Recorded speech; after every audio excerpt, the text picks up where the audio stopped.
All right. So it's Mother Monday, and we're going through the book Sri Sharda Devi and her divine clay, looking at God incarnating as the divine feminine. And we're on page 691 on Mhm. a chapter called Further Glimpses of Holy Mother. And yeah, we're getting some of the actual teachings, some of the things that our mother has actually taught or said to people. And as you know, most of the time from mother, we just learn by the way she's being, by the way she's living, and she didn't give a whole lot of um, teachings in verbal form. She lived them, and I think that's a beautiful thing that I've learned in studying her this time. Really seeing that very clearly. Um, there's no room for hypocrisy that way. It's quite lovely. if you're teaching by the way you are, that's a beautiful, beautiful thing. So now we're going to hear the reminiscences of Shivarani Sen, a young devotee, that she recorded these teachings in her reminiscences. The mother's words were very sweet. One day she told me, "My child, never sit idle. Always do some work. If you do not engage yourself with some work, bad thoughts will crowd into your idle mind."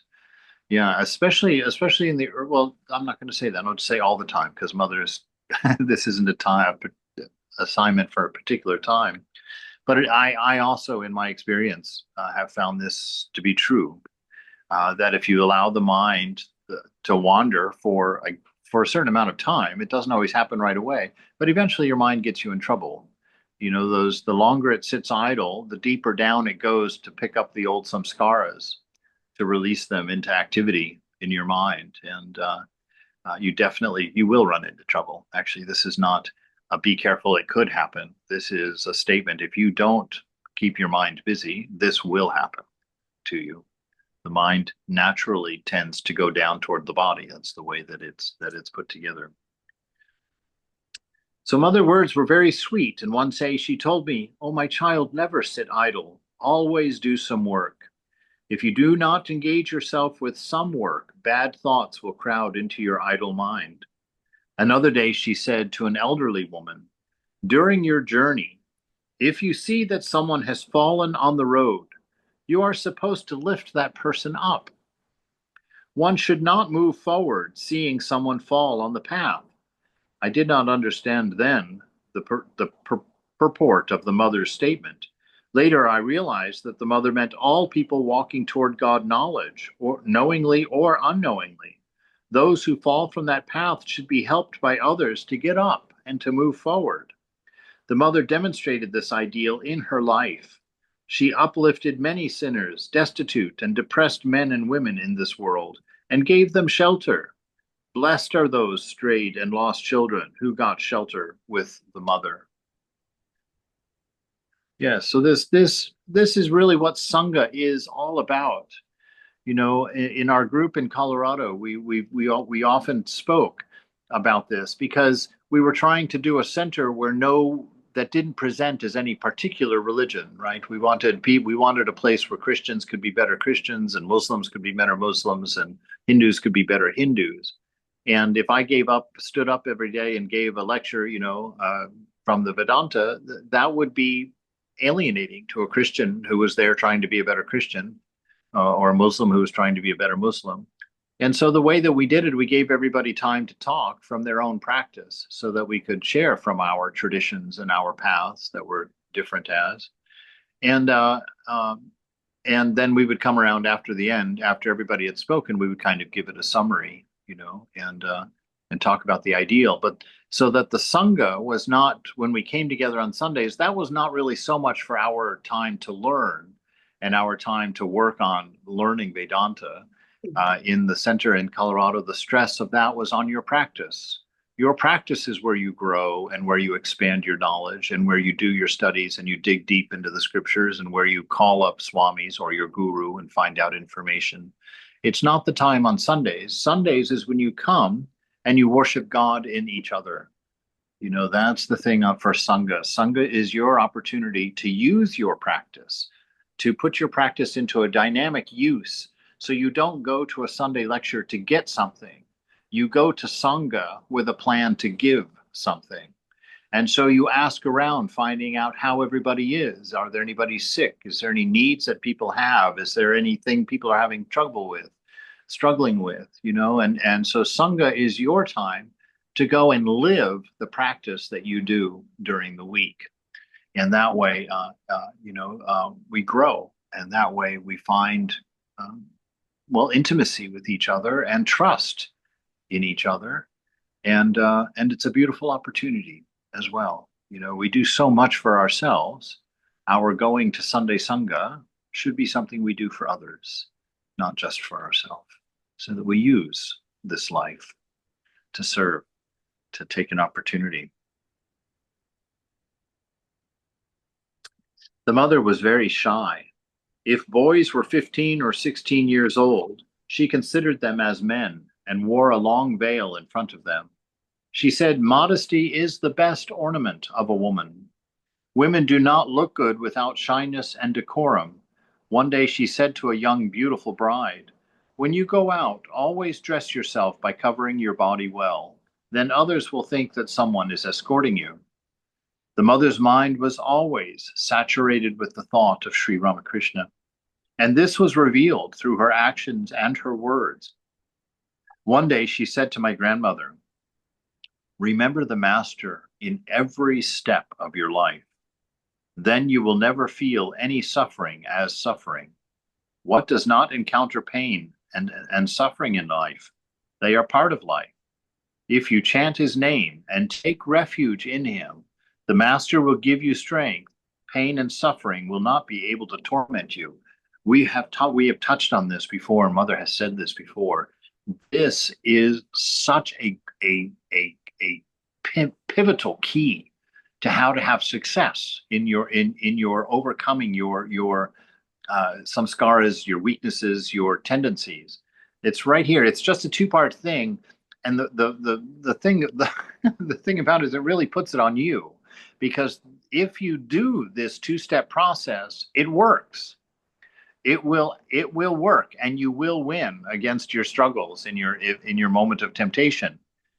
But by putting it in your court, the only reason you'll fail is because you want to fail. And so this is a challenging teaching, because it really shows us that we're not struggling in spiritual life. We're not having a difficulty in spiritual life because of the difficulty of spiritual life. We're having a difficulty in spiritual life because of our lack of a real desire for it. You know, we don't want to give up everything.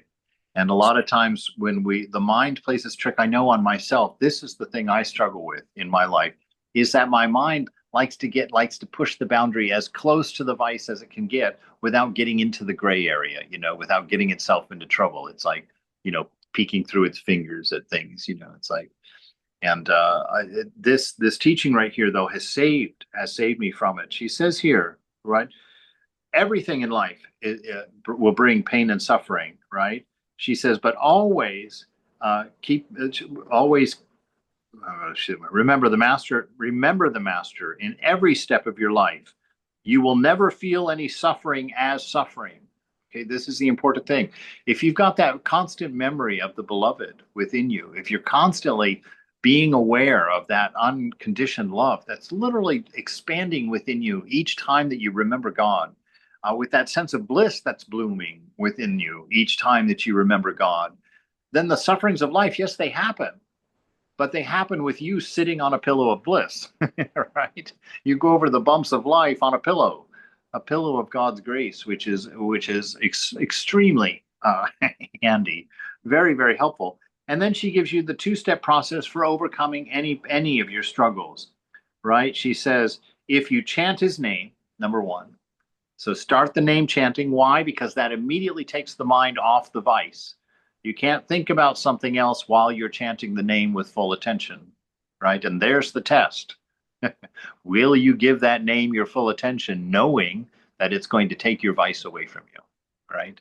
So you chant that name, and then you take refuge, right? You take refuge. which means you keep chanting that name and you cling to that name as your safety. So that any time that if those thoughts rearrange themselves in the mind or try to present themselves through another door or another way, you are clinging to that name until you're safe, right? Until you've gotten far enough away from the situation. So chanting the name and taking refuge. If you do that when you're in trouble, you will have success. There is no doubt about it. Be tenacious about it. And the wonderful thing is that the longer you do it, the more you're successful in it, your success comes faster each time. It takes a shorter amount of time for your mind to fly, to get to freedom, to not be caught in that downward spiral that happens for us. And then the promise, pain and suffering will not be able to torment you, right? Because when does pain and suffering torment you the most? When you've fallen, when you've made your mistakes, when you're not feeling good inside, when you're feeling separation from your ideal because you feel dirty or you feel less than, or you just feel ashamed. If none of those things, you're just ashamed sitting before Thakur knowing that you just wantonly did something that wasn't pleasing or helpful, right? Kumud Bandhu Sen was a disciple of Swami Brahmananda. He was also well known to Holy Mother and the Master's disciples. One day he told Holy Mother that he could not concentrate his mind well during meditation. Have we had any other complaint from the devotees in this book so far? Every single person who is approaching the divine has the same struggle. This is how we know we're a brotherhood or a sisterhood, a hood, a human hood. Yes. So he's coming with the same problem. He cannot concentrate his mind well during meditation. His mind was fickle and unsteady. And what's the mother's reaction? The mother smiled. Why did she smile? Because she's going through the same struggle. She knows, right? She smiled and replied, "Oh, that is nothing." That's exactly what you want to hear. Oh, that's nothing. Don't worry. Let go for a moment, right? Oh, that is nothing. That is the nature of the mind, not the nature of you, right? Because the problem is for us, when the mind starts going down, we think we're going down, and then we own the shame, we own the insecurity, we own the disappointment of it because we attach it to our I, to ourself. But it's not ourself that tends to go down. It's the mind and its condition that goes down. Right? The mother smiled and replied, "That is nothing. That is the nature of the mind, just like that of the ears and eyes. Meditate regularly. Just keep doing it. Just keep going. Don't let it bother you at all." Right?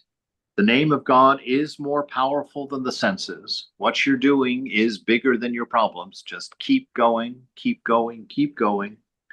Right? It will be all right in time.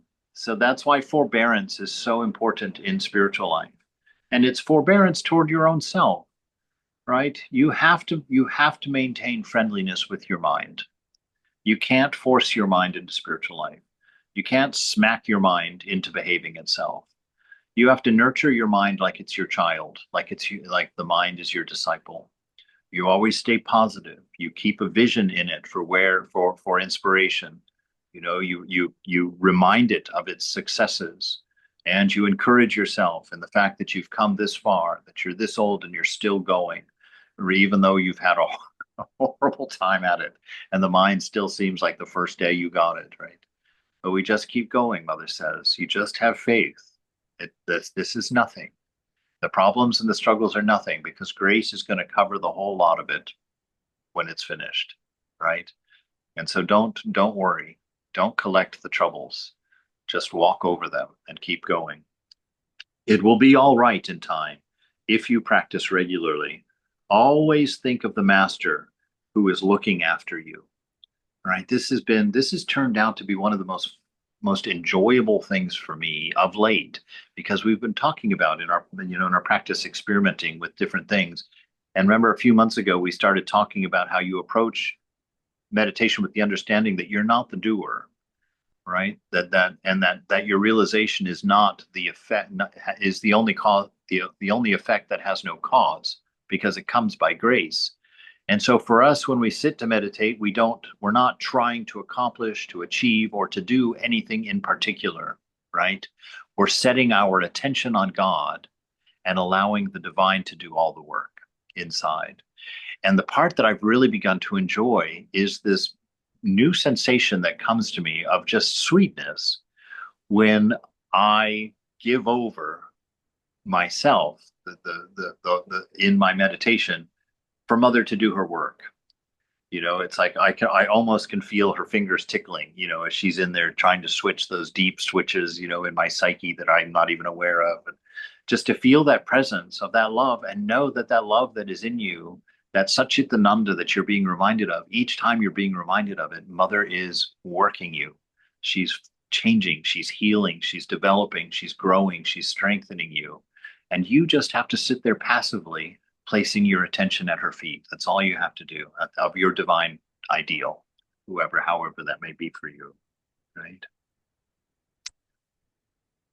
So always think of the master who is looking after you.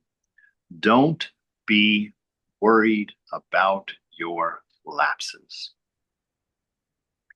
There you have Mother's permission. So the next time you're kicking yourself around the block and trying to avoid the shrine room door because you're just not quite ready to go in there and face it, remember this. This is something you can chant to yourself. Don't be worried about your lapses.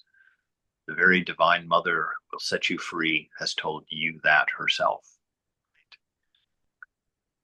Kumud asked, Mother, bless me that I may practice regularly. Holy Mother responded, the problem is that, see, we want God to do everything. Even the part of keeping our mind on, we're like, no, I can't even do that. But we see from Girish Ghosh, remember the story of Girish Ghosh, that God will bargain with you all the way down to you doing nothing and just having faith in his name and saying, okay, just do that, right? Just do that, because Mother knows she's the camel in the tent. If you let her put her nose in the tent, by morning, the entire camel's going to be in the tent. And she knows that. I look at my life, like I've always shared as one of my happy joys is that, my whole spiritual life started with 2 minutes twice a day in meditation. That was it. 2 minutes twice a day for the first year, that's a laughable amount.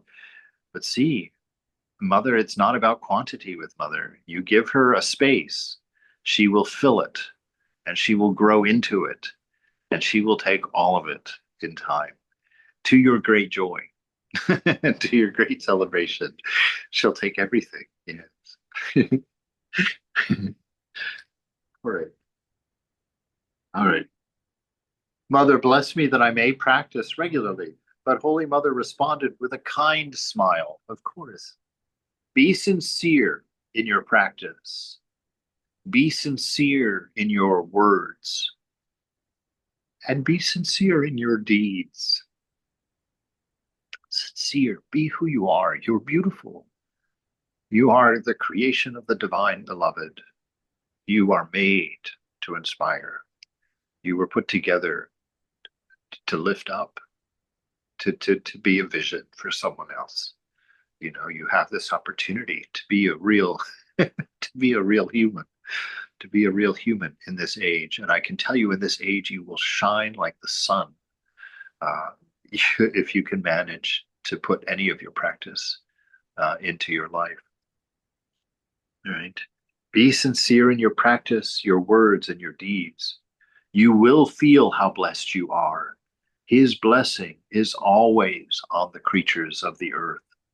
It is needless to ask for it, right? You do not have to ask your Mother for love, right? If things are healthy, right? You don't have to ask for love with the divine. The divine is love, and you are that creation, that blessing, that extension of him. Practice meditation sincerely, and then you will understand what is infinite grace. So that's what your meditation is for. It's for understanding and absorbing and standing on is infinite grace. So that means you sit there not lamenting the conditions of mind, not lamenting thoughts that are happening, not lamenting what you haven't accomplished and how far it seems you have to go. You sit there reminding yourself again and again the fact that I can speak the name of God. Mother has said that indicates his grace is on me. And you sit back and relax into that grace just a little bit more each time you hear the name go through your mind. You relax a little bit more, you surrender a little bit more, you enjoy a little bit more, you feel just a little bit more bliss, and you just keep going without giving a thought to it, just repeating the name. Practice meditation sincerely, and then you will understand his infinite grace. God wants sincerity. God wants truthfulness. God wants love. Outward verbal effusiveness does not touch him. Observe punctuality of time in your practice. Take his name and utter the mantra while concentrating your mind with all your might. That's the thing that I just started doing, because I realized doing something with all your might is hard to do for a given amount of time. And I thought I'm not able to do that. And so what I've started doing, and I'm not sure, this isn't a teaching, I'm just a sharing. Just what I've started doing, is trying to do with all my might, as it says. But that can only last, when I catch myself not doing it with all my might, or that my mind wanders for the first time, I stop. I stop saying the mantra, I stop doing my practice, and I come back to a moment where I'm just talking to God, and I breathe, and I bring myself back to the moment, take a little bit of rest for my mind, a little bit of peace in the interlude, and then I pick up my beads and I go at it again, full as much as I can do, as careful as I can be, as full of attention as I can be, and make it another 5 or 10 seconds. By grace, it's sometimes more, but to take that little bit of time and then stop again, give myself a breather, sit there with the beloved in my mind, talk to him, pick up my mala, go again, full strength, as much sincerity and earnestness, presence as I can manage to pull out of this old trunk.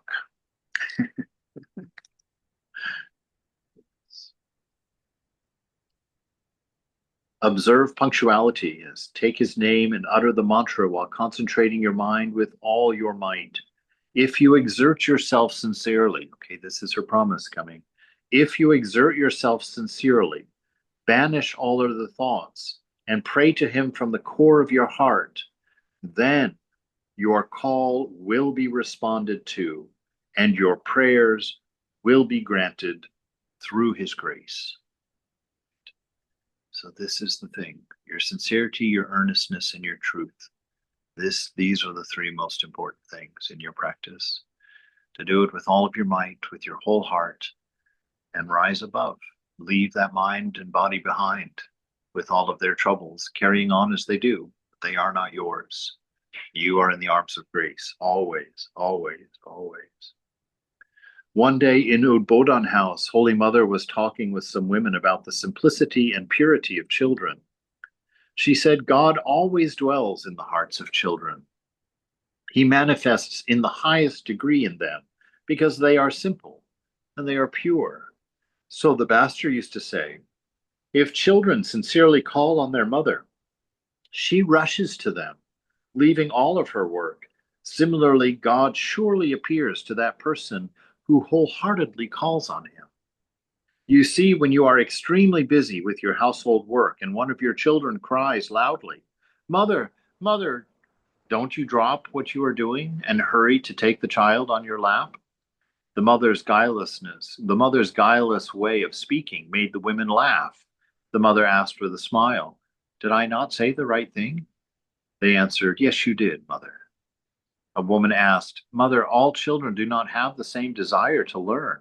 Some children lack liveliness and eagerness. How can we enhance the natural curiosity in their minds so that they can develop normally?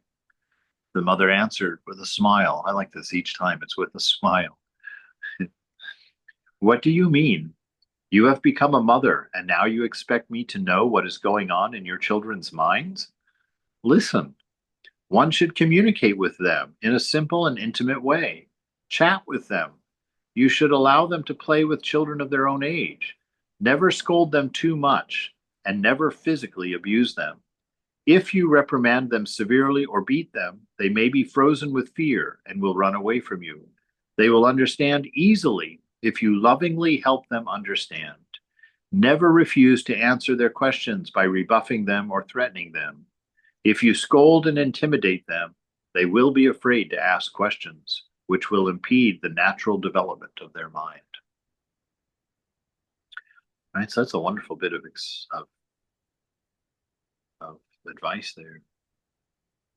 Just a very kind, nourishing, or really always trying to do it through inspiration. I got a few good whacks in my life, though. I wish I had this scripture back then. I could have put it in my Father's Day card.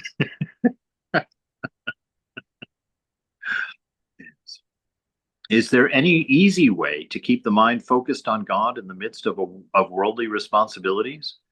This is a universal question. A woman devotee asked, Mother, we are doing our household duties day and night, and we become tired fulfilling the orders and desires of everybody around us. We don't even get 5 minutes a day to call on the Master.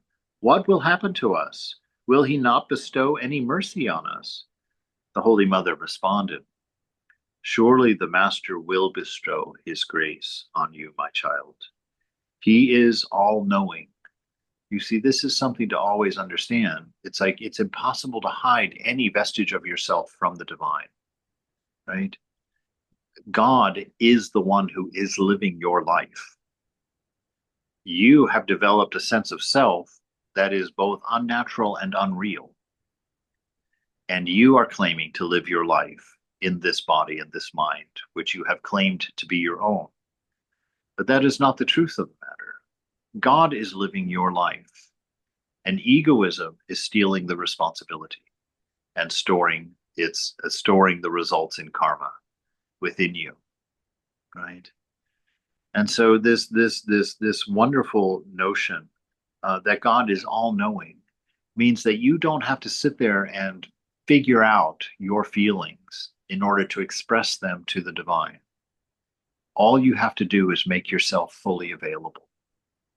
Open everything. Open all the cabinet doors. Open all the windows in your body mind, and just leave everything open and let Mother look. Let Mother be with you. You're the one that's going to be healed. She lives in there. She knows she's living that whole life. She's got it all down, right? But you're the one who's suffering because you're the one who thinks you're the doer and is collecting the residual karma for that sense of responsibility, right? And so you can just give it back to Mother. It's her body, it's her mind, it's her life, right? You're an imaginary instance who's going to disappear at the end and leave yourself free as you really are. You're going to drop the imaginary part of you, that part of you thought was separate and apart from God. You're going to drop that part, and you're going to realize that there's a perfect union between you and the beloved. Right? Surely the Master will bestow his grace on you, my child. He is all-knowing. He dwells in the hearts of all. He will definitely know if there is any sincere longing in you. Moreover, do you yourself do the household work, my child? It is the Master who makes you do everything. See, this is that remembering. It is God who is the doer. We may not see it, but we have to face it. And we have to remind ourselves of it as a thought. This is one of those things you tie in the corner of your dhoti, right? And you just don't let it leave you. You always keep it in the back of your mind, even though you think you're fully convinced you're the doer, right? Who's doing this? I did that, right? And so we have that full notion in there, but we always counter it. We're like, yeah, it just seems that way, right? Yeah, but it just seems that way. And little by little, that memory or that reminding will go deeper and it will go deeper. And at some point, Mother will show you that she actually really is the one who is doing everything, right? She will make it clear to you.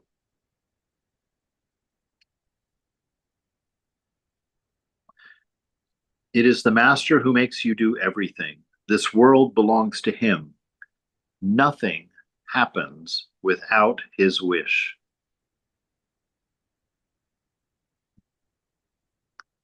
These are tough times to accept this truth, but it's important to accept it. It's important to accept it. Nothing happens without his wish, right? And the beauty of that is that the motive behind his every wish is our development and transcendence. And sometimes we refuse to develop and we refuse to transcend unless there's some hurting, unless there's some suffering, some discomfort that makes us change our position. Otherwise, we just sit there happily and keep going, right?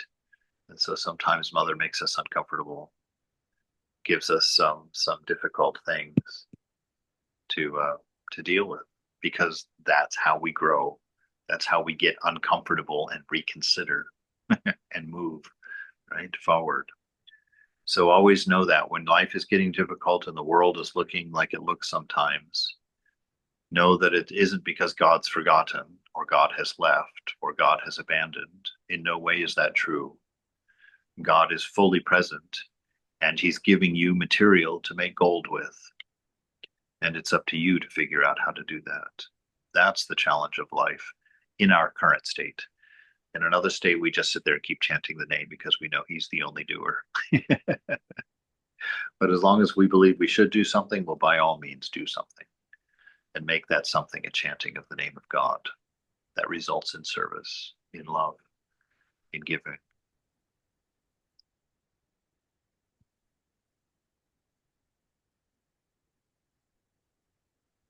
Even the leaves of the tree do not move without his will. No action can be performed without the wish of Krishna. Know for certain that it is the will of God that such longing has dawned in your heart. Those who love God, he protects them. Whether you love him or not, he loves you. In this world, there are monks and householders. God thinks more about householders. The master used to say, a monk is supposed to call on God, but there is a heavy load of 20 maunds in the back of a householder, so he thinks of the householder more. Have a little recollectedness of the master. Call on him with loving heart. Think of and reflect on him. At the end of the day, call on him shedding 2 tears. My child, what do you have other than those 2 teardrops? Everything in this world belongs to him. But those whose 2 teardrops are yours, please offer them to the master. He will be tied by your love. My child, don't be afraid. This time the master came to make an easy path to realizing God. A woman devotee said, Mother, I have no peace of mind. I am fully consumed by my domestic problems and sufferings. When I come here, I get a little peace talking to you. Seeing her tears, the mother said, You are forgetting, my child, that everything is happening by the will of the master. It is by his will that you have come to me. Love God and teach your children also to love him. Let them learn to love God, knowing he is their own. When a jiva comes to the world, that person comes with his or her past karma. So we see that some people love God from their early years. Some grow up and go astray. Everything happens as a result of one's past karma. But out of grace, God changes one's destiny. He changes what he had ordained for that person, and that is why he is called Kapalmochan, the dispeller of destiny. As everything is in his hands, so one should surrender oneself to him. And so this is an act of great joy, actually, because you can surrender all the negativity in yourself. You can surrender all of the ill behaviors that you have, all the problems of personality that you have, all the things that everybody around you is complaining about. You can just give them back to God and sit in peace and chant his name. You see the power in that. Because eventually, if you just keep doing that, those things are going to disappear. They're going to fall away because they have nothing to do with you, and they never did. The only thing in you that has anything to do with you is your divine nature, Satchitananda, that you are like God. You are an infinite lover. You are capable of an unconditioned love. You have with you an immediate and responsive wisdom that is profound and deep and always present and available. And if you can sit in silence in the midst of it, you will never make a wrong move. This is who you are. This is what you are. Whatever else you're lamenting over, let it go back to God. It has nothing to do with you, right? Chant his name, accept that grace, smile, enjoy, and keep going. Keep going.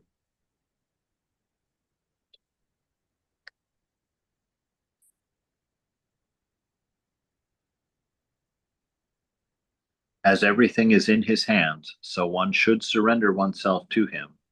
One day, while sitting on the northern veranda of Udbodhan House, Holy Mother and Sudhira were talking about a person of the Nivedita school. The mother said, people do not scrutinize their own minds. Right? We don't look closely at our own minds. Sometimes, most of the time, the mind's just going on. We're not even aware. We're not even aware why. Sometimes we're not even aware what it's thinking about until we shake our head and catch ourselves for a moment. Right? People do not scrutinize their own minds. They only see others' faults. And why is that? Because we're living looking out through the senses all the time. We're not doing the inward inspection, the discernment, the watching of every single little shake or vibration or movement of the mind to learn. We're always looking out at this vast world of change, and that's where we see people's faults, right? And the ego is all too happy to point them out because it makes you feel good that you don't have that fault. Even though ironically, you do have that fault because you couldn't see it otherwise in someone else.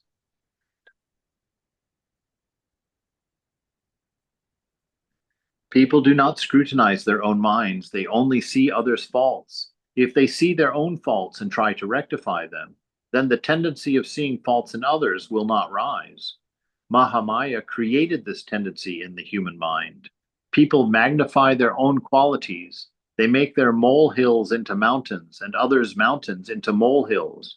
They are thoroughly occupied with their own so-called greatness and have no time to think of others. If one remembers that everyone belongs to the Master, then one cannot help but love all. Once I was in such a condition that I could not remove the ants from the Master's Navedya, right? The food offering that she brought to him. I felt as if the Master were eating through the ants. One relishes gossip and criticism when one does not see the Master in everyone. As long as one does not try to make spiritual progress oneself, one's mind will be constantly agitated with others' affairs. Right? If you're not turning inward, you're looking outward.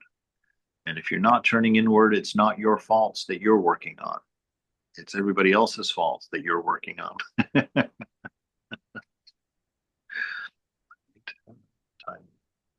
Okay. A lady came to Udbodhan House and informed the mother that some of her relatives were passing through a difficult time. She asked, Mother, doesn't the Master see the sufferings of these people? Why does he not prevent them? Well, this would be great. Holy Mother replied, does anything happen without the will of God? Even a leaf on a tree does not move without his wish. According to his will, this universe and all beings are functioning. Can a material object function if there is no consciousness behind it? The woman asked, is God fully aware of these sufferings? When a person does anything wrong, does he or she always remember it? Holy Mother responded, God made the law. Each action has its own effect. He is conducting this world with this law. Then how can human beings escape from the grinding results of their terrible actions? Is there no forgiveness in God regarding this law of karma? Holy Mother replied, is it possible for you to survive without his forgiveness? Can you see the karma of your innumerable past lives? If so, you would not ask this question. Even Arjuna did not know the karma of his past lives, what to speak of ordinary human beings. He who has made the law can change it also. Moreover, God has given human beings the tendency toward good karma, and good karma reduces the impact of bad karma. He gave human beings the freedom to perform good and bad actions. That is the reason his Leela is continuing. Although he has given us a little freedom, the main key is in his hand. Both good and bad are in front of you. You select. This is the way he plays. The play cannot continue if someone does only good or only bad. In a game of hide and seek, the running about soon stops if in the beginning all the players touch the granny. Her pleasure is in continuing the game. There are many methods mentioned to counteract the results of bad karma in the scriptures, such as rituals for peace, sacrifice, charity, austerity, and so on. It is God who prescribes these methods. Many people perform these rituals, but we do not always see the results, the woman commented. Holy Mother replied, if a ritual is performed correctly, the result is bound to come. It takes time to yield the result of one's actions. One cannot get a ripe mango as soon as the blossom appears on the tree. It takes time for the bloom to develop a mango. There you are. See, you are all blooms developing into mangoes. That's lovely. So give your time to become a mango. Don't rush it. The sweetest mangoes hang longest on the tree, right? Does the chariot descend from heaven the moment you have finished a sacrifice? Let me tell you one thing. If you want to escape the results of good and bad karma, then chant God's name. Repeat your mantra. Worship the Lord and read the scriptures. Right? There it is. Let me tell you one thing. Right? So let's allow the Divine Mother to tell us one thing.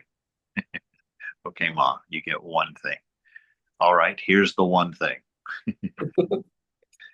If you want to escape the results of good and bad karma, chant God's name, repeat your mantra, worship the Lord, and read the scripture. Always discern between the real and the unreal. Right? That which is changing is always unreal. The unchanging alone is real. And what is the unchanging? It is the moment. It is you. Right? You are the light of awareness through which time is passing to project that moving film script onto your mind. Right? But you yourself are the light of the projector. You do not change. Right? The stories change, the narratives change, the mind changes. Everything that you observe in the senses is changing, but that which is watching is never changing, unaffected by these things.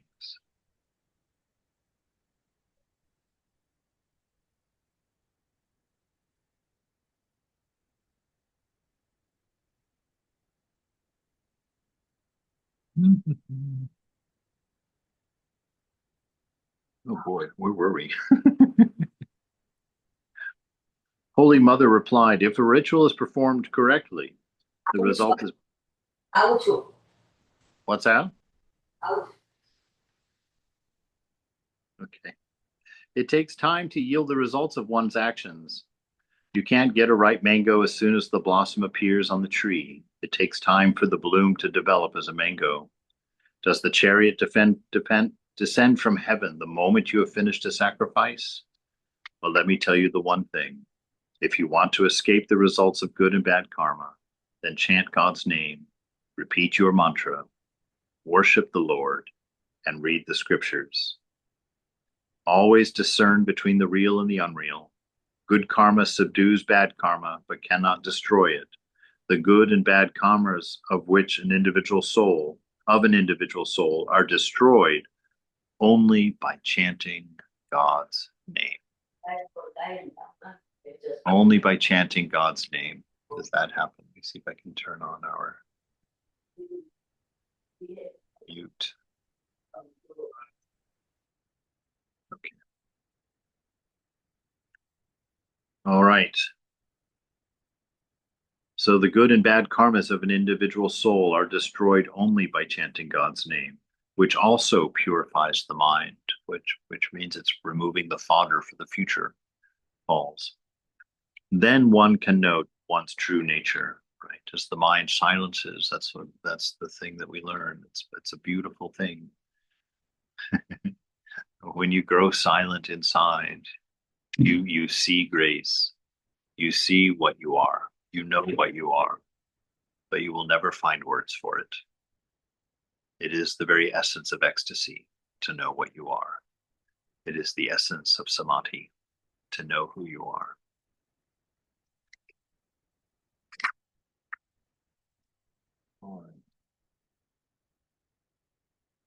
Okay, I think we'll stop there for tonight because we've got starts a new chapter, chapter 34. We can go with that next week. The talking. Mom was talking about some of those, my favorite topics actually. Grace, great, and chanting the names, and that God is the only doer, and that all I have to do is be patient and go forward and remember God's presence. Remember that it is God who is doing everything, that it is my beloved who's in there working away like a spider on his web, fixing things about me I'm not even aware of, right? By grace, by love alone, we're healed. Anyone have any question or comment or an inspiration? Turn off the recorder. That's the problem, isn't it?